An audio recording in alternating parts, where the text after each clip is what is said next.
Assalamualaikum warahmatullahi wabarakatuh. Saya Putri Atifah Armi, NIM 1911010032. Di sini saya akan menjelaskan materi pragmatik yang berjudul tentang pragmatik lintas budaya. Pemahaman lintas budaya merupakan jembatan yang dapat dijadikan penghubung untuk mencapai kesepahaman dalam perbedaan budaya antar penutur. Bennett dan Allen menyatakan bahwa pemahaman lintas budaya merupakan kemampuan yang dimiliki oleh seseorang untuk bergerak dari sikap etnosentrik menuju sikap menghargai budaya lain, sehingga menimbulkan kemampuan untuk dapat berperilaku secara tepat dalam budaya yang berbeda. Pemahaman lintas budaya merupakan kemampuan untuk mengenali perbedaan budaya, membuat interpretasi yang benar dan bereaksi dengan baik terhadap orang atau situasi dalam komunikasi dalam suatu komunitas. Pemahaman lintas budaya sangat penting, tidak hanya dalam komunikasi antara orang-orang dengan kebangsaan atau bahasa yang berbeda, tetapi juga orang-orang dari kebangsaan yang sama, tetapi memiliki budaya yang berbeda. Komunikasi bertujuan untuk menyampaikan ide, perasaan, dan gagasan. Dalam komunikasi terdapat pesan yang ingin disampaikan oleh pembicara kepada lawan bicara.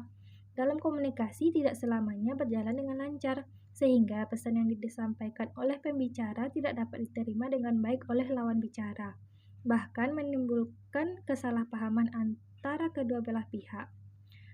Peran interpretasi terhadap makna antara pembicara dengan lawan bicara tidak bersifat absolut, sehingga pemahaman terhadap makna yang dihasilkan harus didasarkan pada konteks.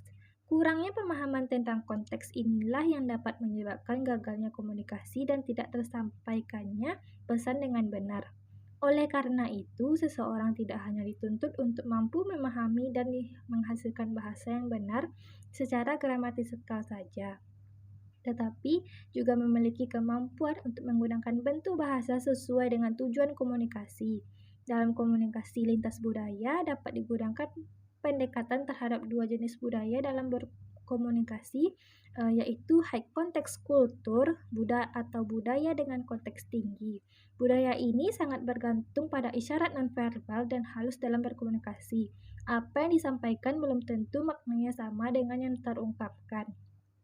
Dalam budaya Jawa, hal seperti ini sangat sering digunakan orang berkomunikasi dengan isyarat mata, bahasa tubuh, dan lain sebagainya.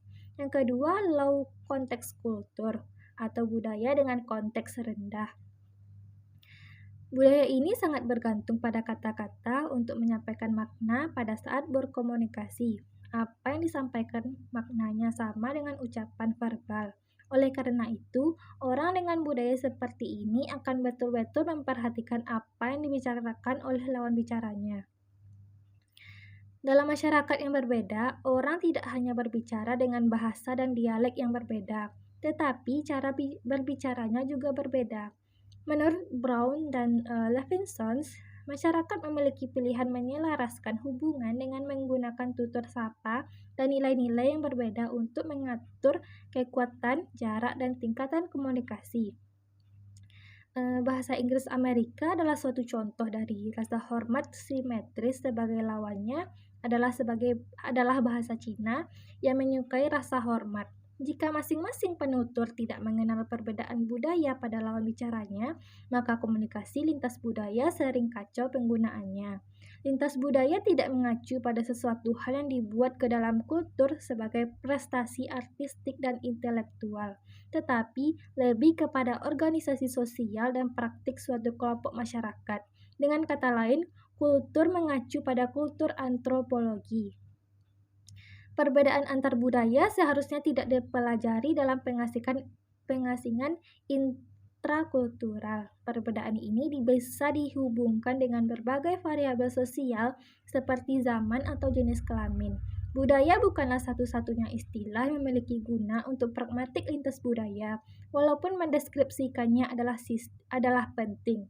Sistem wacana dan corak sistem wacana lebih relevan dengan pragmatik lintas budaya dibandingkan kultur secara keseluruhan.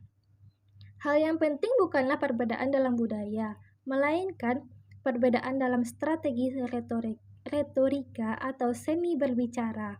Metabahasa universal atau sekelompok masyarakat yang menggunakan bahasa tertentu.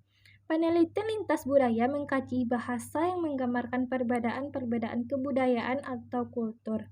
Diperlukan sebuah sasaran atau sejauh mungkin dan pedoman universal untuk berbicara tentang arti atau maksud dari beragam bahasa.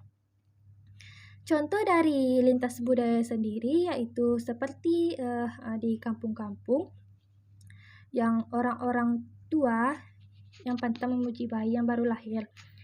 Jadi karena dianggap dapat mendatangkan penyakit bagi si anak tersebut, jadi jarang ditemukannya orang yang mengatakan cantiknya anak itu atau gagahnya anak ini.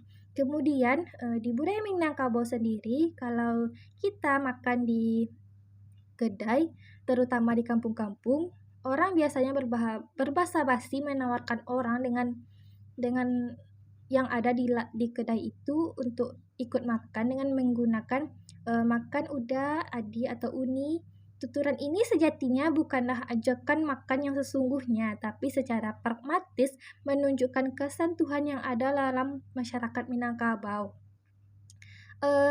Contoh pada orang-orang Arab sendiri, seperti orang-orang Arab akan sangat terganggu jika hari-hari besar seperti hari keagamaannya diganggu dengan hal-hal lain. Selain menghormati, ini juga berarti keberagaman masing-masing norma di sebuah tempat. Secara pragmatis tentu kita harus memperhatikan kesiapan mitra tutur dari segi kenyamanannya. Contoh lainnya, orang-orang Arab sering menggunakan tangan kiri bila memberi dan menerima apapun. Tentu berbeda dengan di Indonesia yang lebih dominan tangan kanan, karena hal itu termasuk dalam menghargai dan juga santunan dan santun. Sekian dari penjelasan materi ini yang saya sampaikan.